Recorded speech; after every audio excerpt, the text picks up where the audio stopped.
Welcome to Planetary Gig Talk, Tales of Music and Magic. I'm your host, Jefferson Glassy, Chief Spiritual Dude of the Planetary Gig Society, whose mission is making connections through music with the intention of bringing peace. And today, I am very happy in general, but very happy to be in Wooten Woods, the pavilion, outdoor pavilion, on a Thursday evening, and extremely pleased and privileged to be able to talk with great guy, fabulous musician, wonderful teacher, Mr. Bob Hemenger. Bob, thank you so much for being here today. Hello, thank you so much for having me and the crickets. We have some crickets here, don't we? Yes, sounds nice. Yeah, very, very beautiful out here. It's fabulous. We're here at Spirit of Music Camp, Victor Wooten Spirit of Music Camp. You've been instructing and playing, and you've been doing this for a number of years, I think. I believe it's about 11 years now that I've been working and teaching out here with the retreats. Well, they are fabulous camps. I was at Music and Nature in July, That's right. And just had to come back for Theory and Spirit Camp. And I know that you've known Victor quite some time. In addition to being a fabulous musician, you are a naturalist, lover of the outdoors, degree in biology, etc., and a true man of the earth, I guess. I don't know. Always learning, that's for sure. Yeah. So first thing, because we would like to talk a little bit about sort of the music and nature, is when do you remember when music first came into your life? What your first experiences? Did your parents play? Did you have a musical household? Did you not have a musical household? What was your first instrument?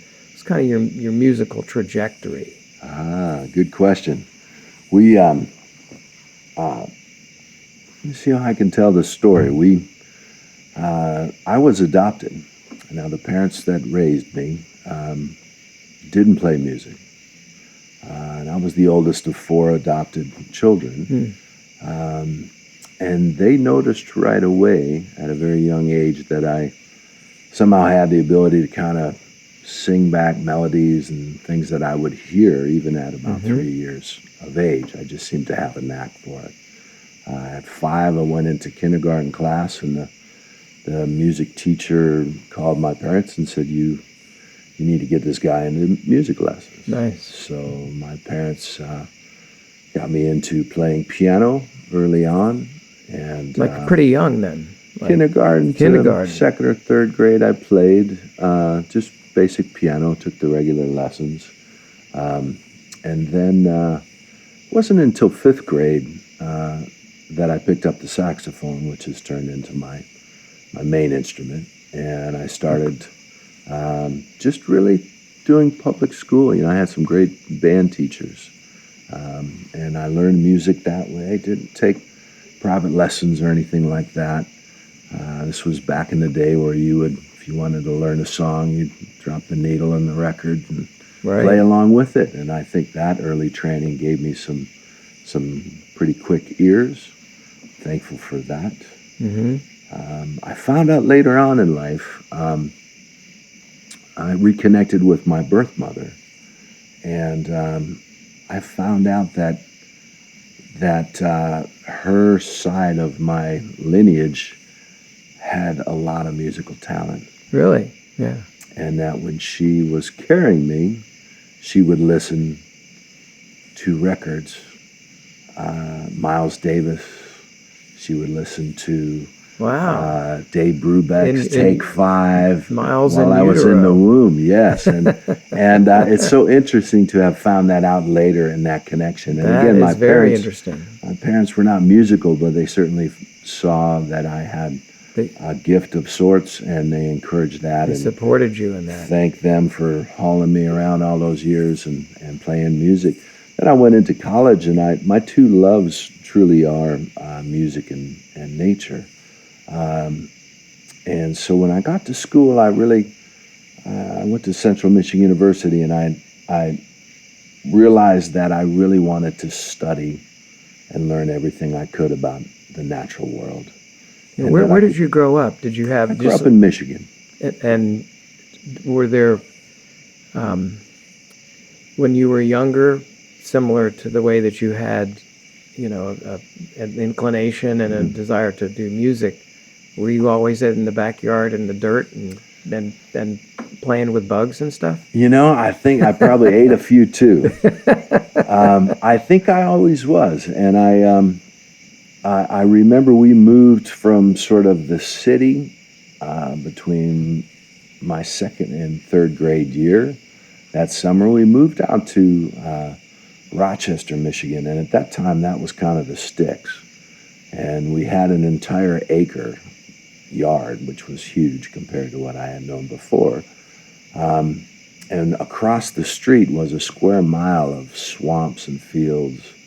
And so as a young boy, I still have the memory of moving to this giant yard and going in the backyard, and I still remember seeing this wood pile, and I had never seen a wood pile before. Mm-hmm. And I started digging through it, and I found a mouse nest tucked in between the logs. Mm. And I remember looking at that, and I have a distinct memory of laying in bed that night thinking, I wonder what that mouse is doing right now. And it was kind of my first real eye-opening, wow, there's something out there in the backyard in this wood pile living its life, and I want to know more about that mouse. And I think that is what got me rolling in that direction. And so I always had a deep fascination with wild animals and nature, as well as a fascination around and a curiosity around how do indigenous people, how did they do it? How did they live? Yeah. What did they eat? How did they make their fires? And so my memory is that, kind of spurred on by a mouse nest I found, and it evolved into, I want to know everything I can about the natural world, especially how it all kind of works together, that ecology piece, and the fascination of how did humankind take care of themselves before grocery stores and refrigerators and everything else. So, and along with that was music. It wasn't until later that, in meeting Victor, that those two things came together, really. So just curious, in your sort of teens, in addition to the school music, were you in bands or other bands or rock bands or other types of things at the same time that you're also in the swamp across the street hanging out? Chasing my beagle dog. I knew where every rabbit hole was. Taking dates to go watch eagles and stuff? Yes, I think it all kind of wrapped together pretty nicely. And in high school, I remember connecting, had a great band director, and he kind of created a little class for some of us to where we learned to improv, and it was just a small combo. And that sort of turned into a band that we used to play our high school dances. We used to play in the cafeteria and that sort of thing. Uh-huh. We played a lot of jazz and rock and Stanley Clark, and I mean, we did everything. And I think that's where I really started to develop as an improv player as well. Oh, yeah. Yeah. So they tied together, these twin passions tied together pretty early, and you've been on that path. It's very cool, really. Fortunate. It is. Not everybody has that. It is cool how they come together in that piece of, different parts of my life. There's been more focus. I know at Central Michigan University, my focus was studying biology, and I went into graduate school there and helped with the zoology lab and got into animal behavior and spent a couple summers studying the loons out in the Adirondacks, looking at how acid rain was changing their behaviors, got involved in wildlife rehab and literally got to spend a lot of time with bear cubs and otters and owls and eagles and falcons, and worked with the Peregrine Falcon program. And the whole time I was gigging and playing music too. Wow, it sounds kind of like a perfect life in retrospect, looking at it. Wow. It's just how it unfolded, and I was very blessed to be able to kind of pursue both and realize that somebody at a young age had told me, my parents were supportive, but there was some family friend who was a musician, and he kind of pointed out to me after high school that, you could go into music, but it's pretty tough. You study your other passion, and you can always play on the weekends. Uh-huh. So that's what I did. However, somehow I made it into the top jazz band as a biology major my freshman year. And so all through that, I played in really one of the top jazz groups of the whole state of Michigan. Very cool. Big band. So I don't know how that works out, when you look back at your life and you go, wow, that's kind of interesting. It just happened.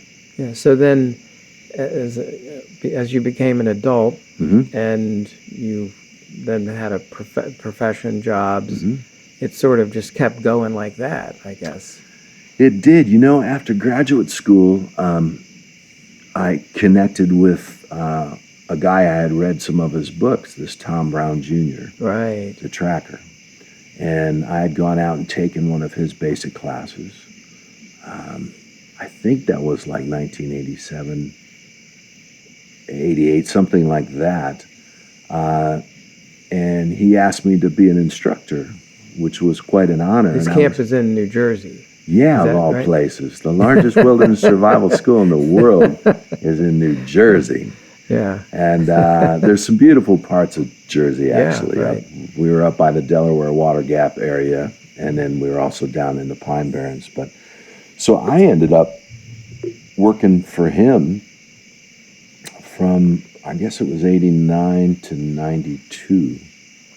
And I literally would be sleeping in a debris hut in the Pine Barrens, and I would park my pickup down one of the fire breaks, and I'd sneak out at night and drive off to Long Beach Island and play a gig. And then I had a house gig out there, and then I would drive back into the Pine Barrens and crawl into my shelter, and I did that for years. Wow. So That's amazing. I guess there's more of a combination than I ever realized. Yeah. And it was about that time that Victor Wooten came to Tom Brown Jr.'s camp. Yes.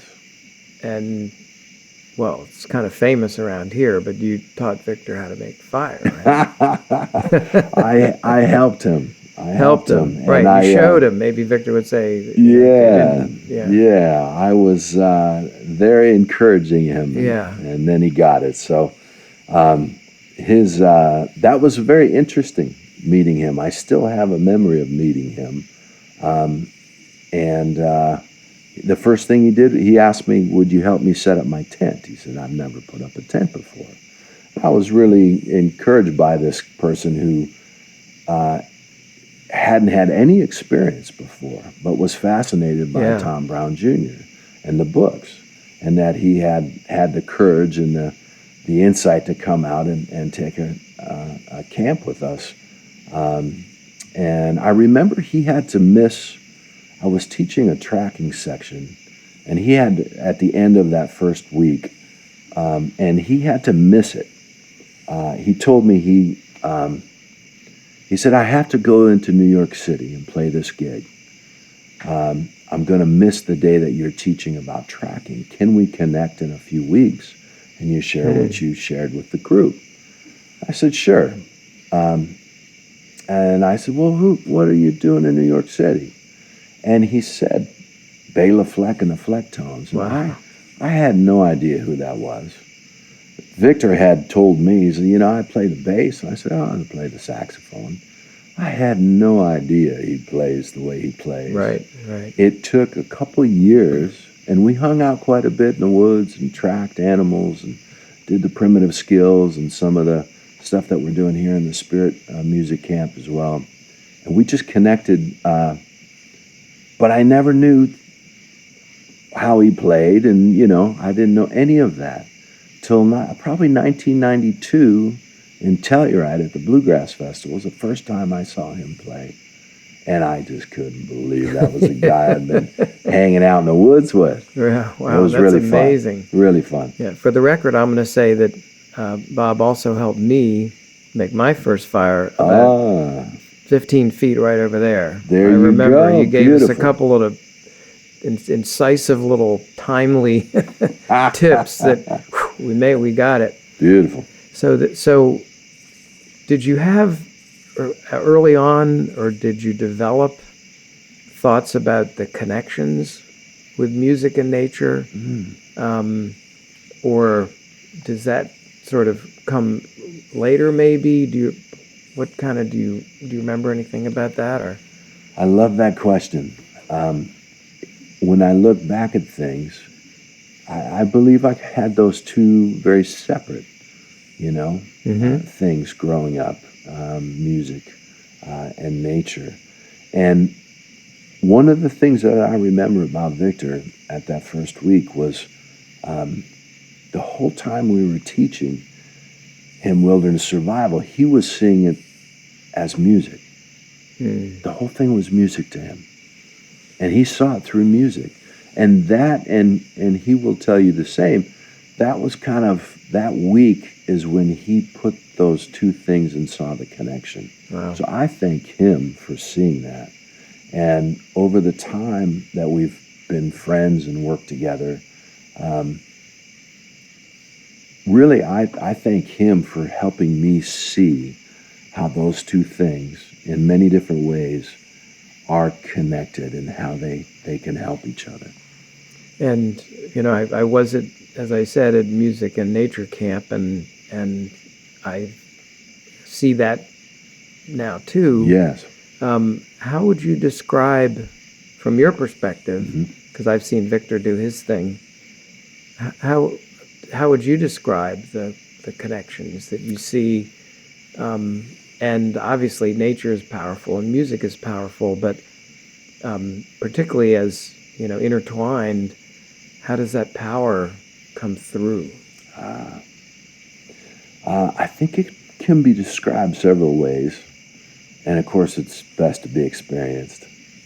There are the ways of how each of those can make you feel, and I think that's what you were alluding towards with Victor talks about the words of each and how they both describe the same thing. And you could probably plug in all kinds of things there, whatever your love is, and how those can be connected and elicit the same feeling and response. I can also describe it as a way, it's sort of a skill set that if you want to immerse yourself in music or nature, there's a very similar skill set. And it probably the biggest thing is that deep listening piece. You need to listen. If you want to immerse yourself in nature, you need to listen, not just with your ears, but your entire body, and have the awareness of what's around you, what animals are there, to truly get in tune. We tune our instruments, well, you can tune yourself to nature. And a lot of it is through that deeper listening. It's through expanding your awareness and truly feeling your surroundings. If you're sitting on a mountaintop or walking the beach or whatever, how do you feel that with all your senses? We could go on and on about that, but when you flip that around into music, to be a great musician, you have to listen deeply. You need an awareness, especially if you play with other musicians. But even if you're a solo act, you need to listen to the audience. You need to connect with the audience. You need to feel the audience. You need to feel where the other musicians are going, especially if it's an improvised style of music, and where are they going and where are the dynamics. And nature has dynamics. And so to me, there is a skill set that if you get good at those, it will open the door to both deeply experiencing music and deeply experiencing nature. And to me, that skill set is kind of the way to access that connection.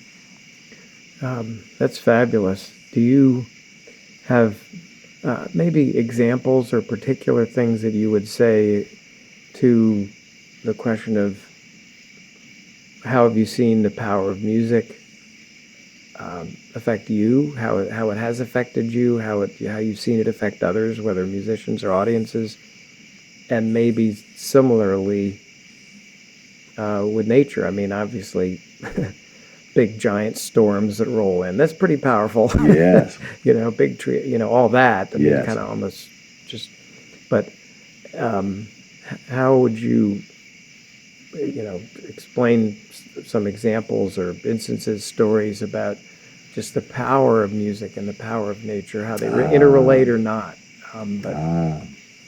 I would imagine your listeners have experienced,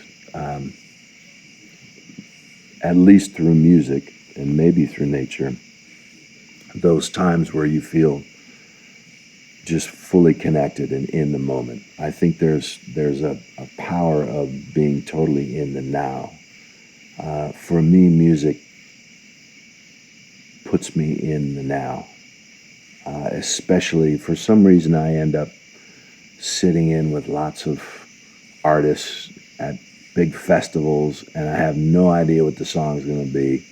And you just have to, I love that, because you just have to be so listening and dialed in and in the now. Same thing in nature.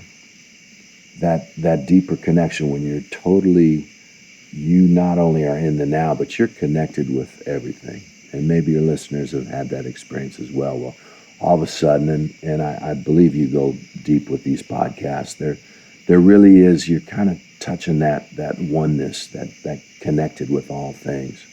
And music gets me there. When that magic is happening, you're in the zone. It's similar to, a basketball team just totally in the zone, not thinking about anything. It's just happening. It's moving. It's all, you're not thinking about it. I believe that is something for me. Music reminds me that that's a great place to hang out. And nature reminds me that as well, of just going with that flow, going with the cycles, going with the feelings and the emotions, and slowing down, I think, is a big piece with nature. Truly slowing down and feeling. And I do that with music too. Totally present and feel it. So that is a powerful place for us humans, because our life it's just so fast and crazy, and we are going at a rate that is not the earth pace. And our bodies are getting sick from it, and we just go, and that stress level's high, and even our brainwave functions are off the charts, not healthy. Music gets us to that place where we go deeper, and nature gets us to that place as well. You mentioned the word magic. Mm-hmm. And frankly, for some reason, I named this podcast Tales of Music and Magic. Nice. I like it. But we haven't really talked too much about the magic part, and I don't even know what magic is in a way. Yeah. But if you go somewhere and listen to musicians, great bands, it's magic what they're doing. Yes. They're somehow creating or whatever they're doing, these sounds that just can wash over you, change your mood, change lives. And I mean, it strikes me nature's pretty magical too. Yes. How does a hawk fly? I mean, all these things. Yes. I don't know, just your thoughts about the magic part of it. I mean, anything come to mind there? I'm not sure how to define what that is, but I know when it shows up, and it is that space, whether it's music or nature, where things just seem to happen. They just happen. And it's this beautiful flow. And I would describe that as the magic. The magic showed up. The music itself showed up. And I do believe that, for example, a great musician doesn't play music. Music plays them. So if you want to get to that space where you are truly touching that greatness level of where it's just happening and you are really just the vessel that's coming through, and you've done your homework and you know how to play, but you've gotten yourself out of the way so that music can come through you and touch and heal and do something to the people that are listening to it and yourself. That's the magical piece. When all of a sudden that band, you don't even know how the song's going to end, and all of you just magically end it at the same time. How does that happen? Well, you're so in sync and so deeply listening that it just happens. To me, that kind of describes what I see as magic. Well, I know as a musician, but more on the aspiring side right now, wanting to get to that place or trying to find the place where it takes over, or it's just free, yes. And you're not worrying, oh my God, how am I going to make that chord or right. something like that. That's what you all are really, Victor and Dave Welsh, and are really kind of, that's sort of the focus in a sense of the spirit of music camp. It is. How do you get to that place where it's playing you? Ultimately, that's kind of what this retreat is. How do you let go or give in? You can look at it either way, and let that magic come through you, and then with intention and with purpose as well. Yeah. I do believe that music is the most powerful force that we have. Well, nature as well. There's another connection. But that we can change the world. We can change each other. We can lift each other up. We can forget about our problems, whether it's for that hour or two of the show. But I think it has a much more lasting effect on people, even if they don't know what's happening. I believe some of the most powerful shamans or energy workers there are on this planet are actually musicians who can move an entire 10,000, 80,000 people, can move them to a healing, make them laugh, make them cry, a healing force that comes through them. I think of, even like Carlos Santana or B.B. King or somebody who just with a note or two can move the masses to feeling better. That's medicine. To me, that's shamanistic. There is something to that is magical. A force. It may have really very little to do with Santana or B.B. King, but whatever it is that's bigger than us is showing up and coming through and affecting people in a positive way. And that, I think, is how we're going to need to change the world these days. I mean, what you say, I think you say it so eloquently and powerfully and clearly, and I'm on board with all that. Anything else that you might suggest to people walking down the street, to people who live in the cities, to people who, that based on your background, what you've sort of studied and been involved in your whole life, any thoughts that you would put out there about how we can tap into this, or more people can, or anything that we can do to tap into this power that will help us have that better world that really everybody is looking for, I think. Yes. Musically, I think, find those musicians whose music moves you. in whatever way. And the beautiful thing about music is one thing might move you and it doesn't necessarily move me, but that's just fine. Find those artists that somehow move you, pluck on your heartstrings, force you to slow down and think and feel. And with nature, even if you're in the big city, find ways to slow down, number one. I think a part of it is that crazy rat race that we live in. Oh, boy. So to find ways in your day to just slow down and be more aware of what is around you. Music is everywhere. Nature is everywhere. Nature is, in a big city, you can find nature. You can find that dandelion pushing its way up through the asphalt. You can sit on a park bench with one little tree on a concrete jungle and watch a little house sparrow fly around. And if you just take a moment to notice those kinds of things and then almost put yourself into, to that bird, what is that bird doing? What's going on right now? I wonder what it's like to fly from that tree over to that ledge and, oh, there it goes, watch that. I think when we find ways to go, okay, nature's there too, it does help us. We come from nature. We are nature.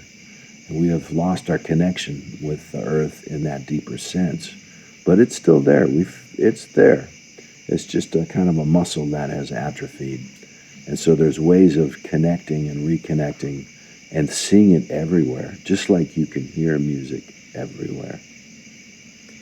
Well, Bob, I really appreciate your talking about this evening in this beautiful spot. Thanks to the crickets. Yeah, they're not too loud for the people listening out there. But really, it's been great to have been here, to have met you. Beautiful. To have learned from you, and the fact that you took some time to talk about this, which is just, I think, so important and so critical. I deeply appreciate it. So. Well, I would like to thank you before you sign off here for doing this, for asking me to come sit down. I appreciate your questioning and the way you did that. And I love the fact that you have this project happening and that you are looking for ways to bring this to the people. So I wish you luck. Well, it's one of those things, all the people can do it. We can do it. Yes. But if we think about it and if we want to and believe it, and at this camp, I have come to, I used to say, well, I believe we can have peace to earth. I think we can. Yes. But I know now that we Yeah. can. And actually, Yes. I said that to Victor the other night, and he said, the peace is there. Yes. We just got to uncover it somehow. Beautiful. As we are doing. Beautiful. Well, thank you very much. All right, Bob. Just tremendous. Thanks so much. Thank you.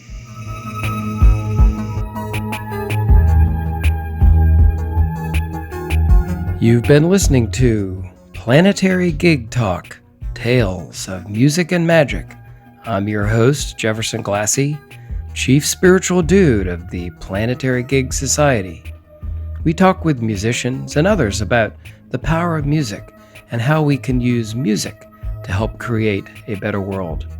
Please check out our website, www.planetarygigs.org, for information about some of the organizations promoting music and musicians, resources about the power of music, books, movies, articles, including new research on music and the brain.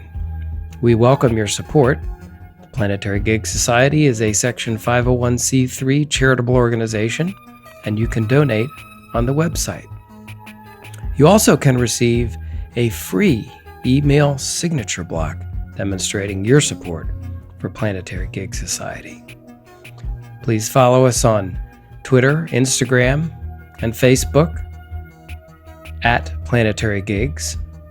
And we want to thank fabulous musician and teacher Eric Weinberg of Little Eric Studios for the Planetary Gig Talk music titled Chill Kid, It's Saul. So please check out Planetary Gig Talk on iTunes, Google Play, and Stitcher. Subscribe and hear all the upcoming episodes. Thanks very much.